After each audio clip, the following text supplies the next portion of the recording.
I came to this town because I needed silence. Not peace, just silence.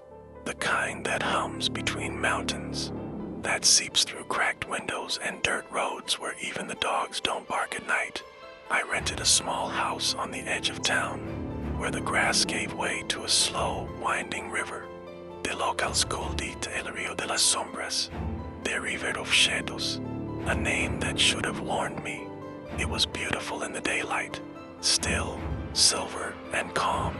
Children played near its banks, their laughter carrying down the valley. But when dusk fell, the air changed. Even the frogs went quiet. The first night I asked my neighbor, an old man named Don Mateo, why no one went near the water after dark. He looked at me like I'd asked something foolish. Then he spat, drew a cross over his chest, and said, "¿Por qué ella todavía llora, mijo? You don't want to hear her when she does." I laughed it off at first, the way city people do when they hear old stories. But there was something in his eyes, a weight, like he wasn't repeating a tale. He was remembering it. That night, I couldn't sleep. The house creaked, the wind pressed against the walls, and some were far away, it too heard water moving. Slow, steady, like breathing. I told myself it was nothing, but deep down, I already knew. Silence never stays empty for long. The town looked normal enough by day. A single dirt road cut through its heart, lined with whitewashed houses and bougainvillea vines that spilled over their walls like crimson waterfalls. There was a bakery, a cantina, a small chapel where the bells sounded old and tired. Everyone knew everyone, and everyone seemed to know something I didn't. They were kind at first, too kind. They asked where I was from, why I'd come. I told them I was a photographer, collecting stories of forgotten places. That was half true. The other half, the part one didn't say, was that I was running from something I couldn't name, a feeling that followed me like a shadow no light could erase. The river was my refuge. I spent hours there, taking photos of the way the fog rolled across the surface at dawn, or how the light bent and shimmered when the sun began to fall. But every time I tried to photograph the water after dusk, the pictures came out wrong, distorted, like the river refused to be seen. One evening, as I packed my camera, a little girl stopped on the path nearby. She couldn't have been more than 7 or 8. Dark hair, poly eyes, body feet. She stared at the water and said softly, "You shouldn't stay when it gets dark." I smiled. "Why not?" "Because she cries then," the girl said, her voice trembling a little. "And if you answer her, she'll take you." Before I could ask who she was, her mother called her from a distance. Sharp, afraid, and the girl ran. He watched the river until the last light bled from the sky. That's when I heard it. So faint I thought it was the wind. A low sob, drawn out, broken, like someone trying to breathe through grief. "Ay, mis hijos." I froze. It came again, a woman's voice, distant but clear, rising and falling like the current itself. "¿Dónde están mis hijos?" The air turned cold. My skin prickled. I wanted to move, to run, but all I could do was stand there and listen as her wail stretched across the river like smoke, and then, suddenly, cut off. Silence. Only the slow rush of water remained. When I looked back toward the village, I saw lights flicker out, one by one, doors closed, windows locked. They all knew, and I realized, for the first time since I'd arrived, that I was utterly alone out here, and that whatever haunted this place had just found me. For the next few days, I tried to convince myself it was just sound. Wind through the reeds, water moving over stains, imagination filling the gaps. But denial doesn't last long when the night keeps whispering your name. The crying coming again 2 nights later. This time, closer. I had left my window open, was heavy with the smell of rain and river mud. At first, I thought it was an animal, a wounded dog maybe. But then came that voice. Ay, mis hijos. It wasn't a scream. It was a plea. Soft, cracked, human. My stomach twisted. The sound seemed to move through the air. One moment far away, the next right outside the window.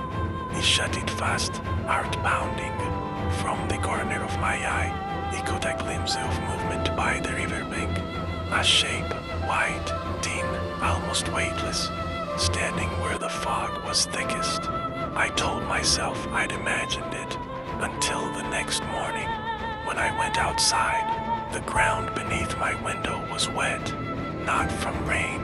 It was soaked in river water, and small, muddy footprints led away from it toward the trees. They were the size of a child's. That morning at the market, I asked Don Mateo about what I'd heard. He refused to meet my eyes. If you heard her, he said, don't speak of it. Don't answer. Don't even listen. But who is she really? I pressed. Someone who died here. He sighed, the kind of sigh that sounds like memory. Long ago, he said, there was a woman who drowned her children in that river. Some say she went mad. Some say the devil whispered to her. When she saw what she had done, she threw herself in two. But the heavens turned her away. Now she walks the water, crying for the souls she lost. I asked if anyone had ever seen her. Everyone who has, he said, is gone. That night, I couldn't resist. I set my camera near the window, facing the river. If there was something there, I would capture it. At 2:14 a.m., I woke to the sound of dripping water. Inside the house, my first thought was a leak. Then I saw the floor. A trail of wet footprints led from the front door to the middle of the room. They stopped just a few feet from my bed. The crying started again. But this time, it was inside the house. ¿Dónde están mis hijos? My throat went dry. I turned my head slowly, and there she was, a woman in white. Her dress clung to her like wet paper, her hair black and heavy, her skin pale as moonlight. Water dripped from her fingertips, pooling at her bare feet. She was facing away from me, but even without seeing her face, I knew she was weeping. Her shoulders shook, her breath rasped like wind through reeds. I didn't move, didn't breathe. Then she stopped crying and began to turn. I shut my eyes. I don't know why, but when I opened them again, she was gone. The room was empty. The floor was dry, but the camera was still recording. I played the footage in the morning. At exactly 2:14 a.m., the door creaked open. The camera shook slightly. The air thickened. The lens flickered.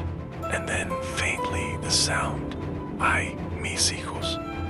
But there was no woman, no footprints, no figure, only me, asleep, and the river shifting restlessly beyond the window. That's when I realized something had changed. She wasn't appearing to me. She was inside the house already, and somehow, she wanted me to know. I stopped sleeping after that night. Every sound became suspect. The creak of the roof, the hum of insects, the sigh of wind through the cane fields. It all carried her voice, hidden somewhere underneath, like a note of sorrow that never fades. I tried to leave. I packed my bags, loaded my camera gear, and drove toward the main road that led out of town. But halfway there, the engine died. The headlights flickered once, then went dark. The silence that followed was unbearable, heavy, expectant. And then, through the open window, I heard it again. Ay, mis hijos. It came from the river, but the river was miles away. I stepped out of the truck, trembling, and the night air stung with the smell of wet earth. Somewhere beyond the fields, a light moved. Not a lantern, not a car, just a faint white glow gliding between the trees. I called out, Kinandai. The crying stopped. For a heartbeat, there was nothing. Then came another voice, small, distant, childlike. Mamita. It echoed like it came from every direction at once. My chest tightened. I stumbled back into the truck, slammed the door, and somehow the engine started again. When I looked in the rearview mirror, I saw something standing in the road behind me. A tall figure in white, her head bowed, her arms reaching toward the ground. The moment my eyes met theirs through the mirror, the glass cracked. The next morning, I went to the chapel. Father Luis was sweeping near the altar when I arrived, and when he saw me, his expression changed, like he'd been expecting me. "You've seen her," he said quietly. I nodded. "She finds those who carry sorrow," he continued. "I don't." I started, but he raised a hand. "Everyone carries something, Iho. The question is, what did you lose?" I didn't answer. Couldn't. He led me to the back of the chapel, where old records were kept. Births, deaths, baptisms. There was a ledger, brown with age, its ink fading. He pointed to a name. Maria Solis de Rivera. Died. 1962. Cause. Drowned in el Rio de las Sombras. Beside her name, written in a different hand, were two smaller entries. Children. No surnames. No birth dates. Father Luis sighed softly. Her husband left her. She went mad. The children vanished. They say she looked for them for days before walking into the river herself. Since then, every few years, someone new hears her cry. I asked him why me. He gave me a long look, then asked, "You said you came here for silence. Tell me, what were you running from?" I hesitated. Images flashed in my mind. A car crash, shattered glass, a child issue in the road. My hands on the steering wheel, frozen. A woman screaming in the distance. My throat burned. I whispered, "It wasn't my fault." Father Luis only said, "The river doesn't care whose fault it is." That night, the crying didn't wait until midnight. It began just after sunset. The whole town heard it. Doors slammed, lights went out, and prayers whispered through thin walls. I sat by the window, unable to move. As a voice grew louder, closer, until it filled the room. ¿Dónde están mis hijos? I felt the walls tremble. The floorboards creaked beneath invisible steps. And then I heard something else. We're here, Mama. When I looked toward the doorway, I saw them. Two small figures, drenched and pale, their eyes wide and hollow. They stood side by side, dripping river water onto the floor. Between them, the air shimmered, and she appeared, La Llorona. Her hair floated around her like black seaweed, her gown glowing faintly in the darkness. Her face was pale, perfect, until she smiled. Then it cracked. "You brought them back to me," she whispered. Her eyes met mine, and I felt my lungs seize. "You took them from me once. Now we take you." I tried to speak, to beg, but no sound came. The children reached for my hands. Their touch was freezing, their skin soft as wet clay. The room began to flood. Water rose from the floor, from the walls, until it filled my throat, my nose, my lungs, and in the rising dark, I saw her face one last time, a mother, weeping, eternal. Then everything went black. They found me 3 days later. The police said my truck was parked half on the road, half in the reeds near the riverbank. The driver's door open, the keys still in the ignition. A fisherman noticed it at dawn. He said the air smelled strange, sweet and rotten at once. He didn't look inside. He ran to town. When they pulled me out of the water, I was breathing, barely. They said my skin was ice cold, my eyes open. I had been missing for 72 hours, but I remembered every second. The house flooding, the children's hands, her face hovering above me. I told them I fell in. They didn't believe me. No one does. The doctor said I was lucky. Most people don't last long in that river, he told me. You must have had someone watching over you. I almost laughed. If only he knew. They kept me in the small clinic near the plaza for 2 days. Don Mateo came to visit once. He stood by the door, hat in hand, and said quietly, "She let you go. Be grateful." Others weren't so fortunate. I asked him what happened to the house. He said it was empty when they arrived. No water, no footprints, no sign anyone had ever lived there. Only the smell of damp air and lilies. When I left the clinic, I didn't stay long in town. But before I left, I walked once more to the river. The sun was setting, turning the water red. Children playing near the shallows, their laughter breaking against the gentle current. For a moment, it almost felt normal again. Then one of the mothers called them back sharply, her voice trembling. "Ven adentro, ahora, no se queden ahí." The children froze, then ran, and I noticed each of them avoided looking at the water, like they could feel her too. I took one last photograph before I left.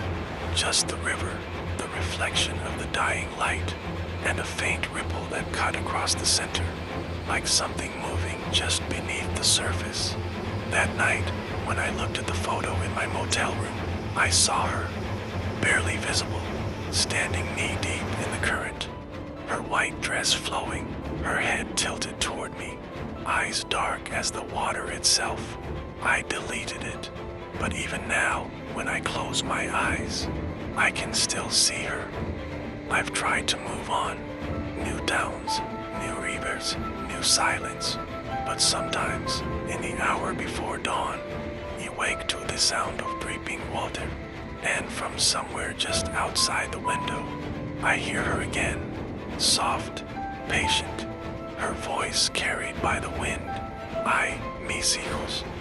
I remember the way she looked at me that night, not like a monster, like a mother who will never stop searching, and I wonder how long I can keep pretending I didn't hear her call. Some stories are not meant to be told. They are meant to be remembered, passed on quietly, like a warning whispered through generations. This was the story of La Llorona, the weeping woman who walks the waters, seeking what she lost long ago. And if you ever find yourself by a lonely river at night, and you hear a woman crying for her children, don't listen, don't answer, just run, because the old stories never sleep, and neither does she.